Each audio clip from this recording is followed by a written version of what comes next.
All right, so welcome everyone. So as we have seen in the previous lesson, we did created the fluids, the gigantic dusty storm, and here we would like to discuss about the further detailing section of the fluids in terms of the shading, look and feel precisely, and we're also going to talk about some principles of the lighting as well.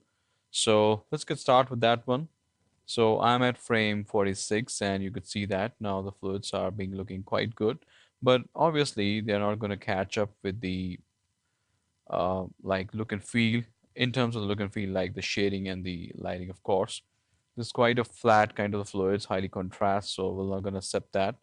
And I also noticed one more thing, that most of the fluids are also being getting driven away in this direction. So based upon my camera angle or my bookmark that I've created, there is a lot of empty space, or you can say the negative space being getting uh, generated over here. So we'd like to fix them up as well. Well, we don't need to do anything else. We just need to select the group of the fluids. So let's say I'm going to select the fluid group. All right. So I'm going to select the fluid group and I can just push them a little bit in this direction. So with that, we're not going to have a lot of the negative spacing over here. This kind of things we can also do at the end. Well, it's not a problem. Okay, so moving forward, we'd like to go inside the shading section. So till now we have already taken care of the density attributes of the fluids, where you notice the importance of the noise, the gradient force, which is absolutely important thing. And I'm not going to put any key over here because this is going to be the continuous process, so we don't need to put any key. And the most important and the valuable attribute of for the entire fluid is the noise of the velocity. So please take care of this one, all right? I can't stress this enough because this is a very very important attribute to simulate the realistic dusty impact of the fluids, um, along with some details inside the plumes as well. Also. Okay, so now moving forward towards the shading, we do have the transparency. So I highly encourage you to dip down the values of the transparency. We don't need to give it the default, which is 0.25. So I can go with 0.6. As with that, you could see that there is a some softness that is taking place inside the fluids. All right, so if you remember, we kept that thing onto the object mode to take care of the exact coordinate axis. So moving downwards, this is the z positive, and moving upward, the z negative. So I'd like to fix that thing to the z negative, and as you could see that there is a small change happening over here, because the fluids are being getting drifted away towards this direction, which is technically speaking, with respect to the world coordinate geometry, the z positive, but with respect to the fluid container, which has been rotated 90 degree towards the rotation x, this is moving towards the y positive. So what I'm going to do is that over here, like to dip down the edge drop off. Let's say zero point 0.2 is a good start. Yeah, it's fine, because we also need to have some softness over here. Otherwise, the fluids will going to get collapsed with the container, and some bad flattened kind of the fluids will appear, which won't going to give you the feel of the realistic dusty storm. Okay, so this has been done. So now moving towards the color. Of course, you may could do that thing with the help of the composting packages as well, but just for some sake of simplicity, as well as some nice look and feel, like to give some properties of the color as well. So I'm gonna add another color entry list over here, and like to give some. Uh, Obviously, you may could guess that some dusty kind of the look and feel, which is quite a good. I can make it a little bit more dull. Okay, it's fine. And with that, I can give the same color, but with the lesser impact, but a little bit more brighter as well. So this will like to give me the look and feel of the dust.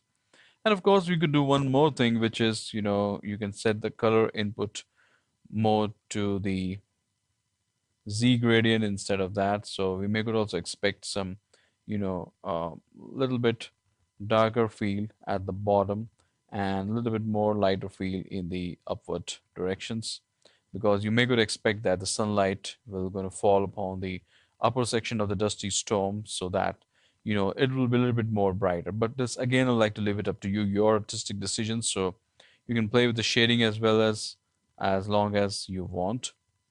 Okay, I think so. That's quite a good. Now moving down, we do have the opacity graph as well. Well, in that case, I don't think so. That will be very, very important to have the most accurate the opacity graph, because this section will going to work, that will going to control the transparency of the fluids. This is highly, highly transparent, so we didn't want it that way. So obviously the graph need to be in this way, and we can pull them up. You're going to notice that thing, the importance of this graph, when the fluid will going to respect the dissipations of the voxels. Before then, it won't be like that much, impressive. So overall, the graph should look like that. And you're also going to add some input bias to that, so that when they are being getting end, you're going to see some nice uh, crispy results of the dust over here as well. So you'll get that thing with the help of the input bias. So that's quite okay. Now moving towards the lighting section, since we have already discussed with you, I mean, I have to switch it on, because without this, there's totally the flat fluids, which is not like that much good. So when we have the self shadow, you could see that the fluids are now giving us a look and feel of the shadow as well. But since you also know that we are not going to utilize the realistic ray trace shadows in this case, because they're going to eat up a lot of rendering time, as well as so much of the computations will going to get wasted. Yeah, but if you're interested in going for the rendering like the V-Ray or the Arnold, you might could get some good results. But in this case, we are not going to deal with that. So we're going to utilize only the self-shadow attributes of the fluids by switching off the real lights, obviously. And the shadow opacity, let's say it remain to be 0.65 maximum. And if you're going to give it to 1, you'll start noticing the, uh, you could say, the impact of the velocity noise over here, since this is a very important thing. So let me just going to give it to 0.65. Now we do have the ambient color as well, so we could give the ambient color in that way, and the ambient brightness to 0.5. So with that, the fluid will look more better. Since they're the dust, so inside the dust, there's a property that the light, when they do enter inside it, they also go for the multi-scatter as well. So the ambient brightness also need to be, pushed, or you can say need to be stretched a little bit further. So we need to take care of that attribute as well.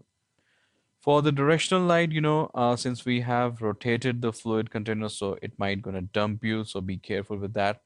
If you're gonna give it to 1, maybe zero point 0.1, and maybe -1, you might could gonna like the fluids, but they won't appear in that way. Well, the simple reason is being that, because the fluids are, they are maybe looking in that way, but when you're going to render them up, they're not going to look in that way, because we have already rotated the container.